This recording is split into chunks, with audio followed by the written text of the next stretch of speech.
आज बाहुडारे प्रबल वर्षा नहीं सतर्क करिछि पाणीपाग विभाग। पुरी रे झड़ वर्षा नहीं येलो वार्निंग जारी होइछि। रथयात्रा भली बाहुडा यात्रा मध्य वर्षारे भिजियो बोली एक प्रकार स्पष्ट होइछि। आसंता 24 घंटा रे अनेक स्थान रे हलुकारु मध्यम धरणर वर्षा संभावना थिबा बेले उत्तर ओडिसा रे अधिक वर्षा हेबार संभावना रहिछि।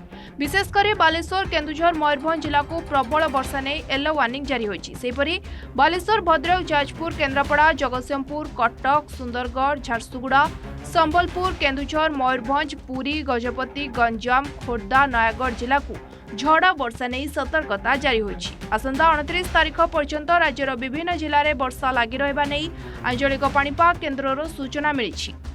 समुद्र पतन जारी रहिथिबा ट्रप लाइन प्रभाव में राज्य में आहुरी सप्ताहे पर्यंत वर्षा लगी रहिबार संभावना रहिछि।